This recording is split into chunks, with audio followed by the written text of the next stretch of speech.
Dieu a fait connaître à Pharaon ce qu'il va faire. Verset 26, tous ensemble.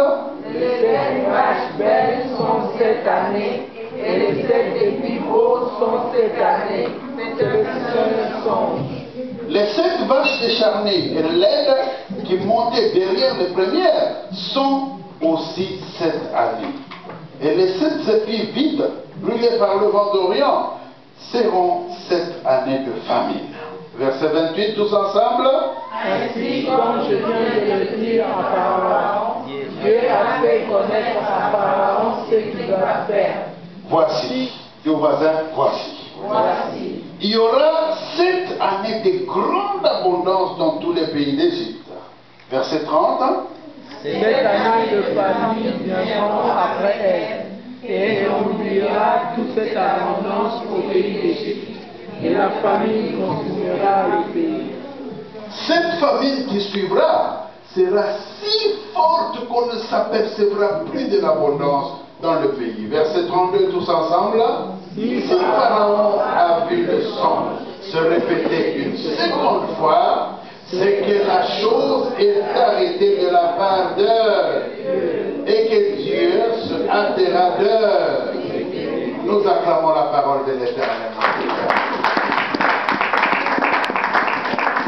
Bon Dieu, laisse-moi te bénir et te glorifier.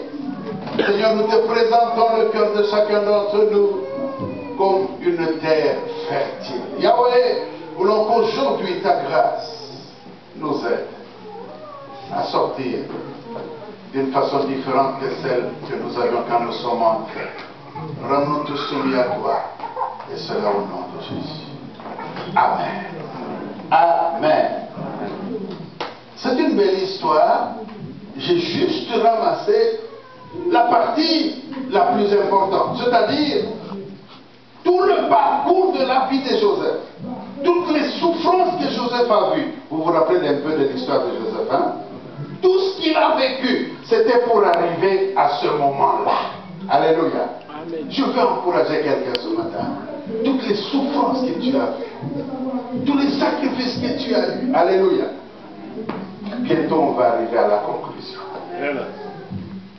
Tu as tellement souffert, tu t'es sacrifié souvent, mais j'aimerais te rassurer. Il y a un jour.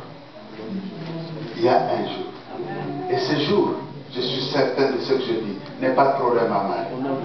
N'est pas trop loin. Alléluia. N'est pas trop loin. Joseph a vécu des choses, mais finalement, qui l'ont conduit là. Joseph se retrouve devant Pharaon. Il avait une vision confirmée 2 fois par Dieu en songe. Il a traversé la citerne, il a traversé la prison, il a souffert pour finalement que cela puisse arriver. Il fallait un verset et le chapitre 41 arrive. Alléluia. Dans ce chapitre 41, Joseph est devant Pharaon, le Dieu d'Égypte. Il arrive à dire bon, calme.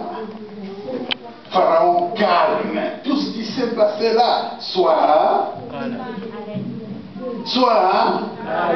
tout ce qui s'est passé, s'il y a des gens qui ont échoué, si tu as posé la question aux autres qui n'ont pas pu t'éclaircir, c'était pour que moi j'arrive devant toi. Ah, tu sais, quand tu as la connaissance, ça donne de l'assurance. Hein? Amen. Tu sais, quand tu es devant un professeur et te pose une question, mais tu as maîtrisé ta matière. Alléluia. Amen. Il peut te poser la question, mais tu es calme, tu dis, prof, calme, dis au voisin, calme. Parce que quand on a la chose, c'est quand on n'a pas la chose qu'on commence à se débrouiller. On commence à s'agiter. Alléluia. Mon épouse me rappelle quand je passais mon examen pour terminer mon cycle de licence au pays. J'étais en train de faire ma défense, ma thèse. J'étais devant lui. Poser des questions. Quand il pose des questions, je regarde ça. Je réponds. C'était comme mes élèves à Manguemo. Je parle. Il bombarde. Oh, mais tu as posé une belle question. Cette question est tellement belle que je voulais juste te rappeler que voilà ce qu'il faut faire. Ah! Alléluia. Mais quand tu as la connaissance, on est.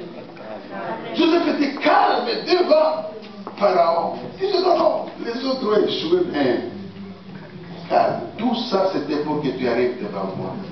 Je vais encourager quelqu'un ce matin. Il y a des gens qui ont échoué.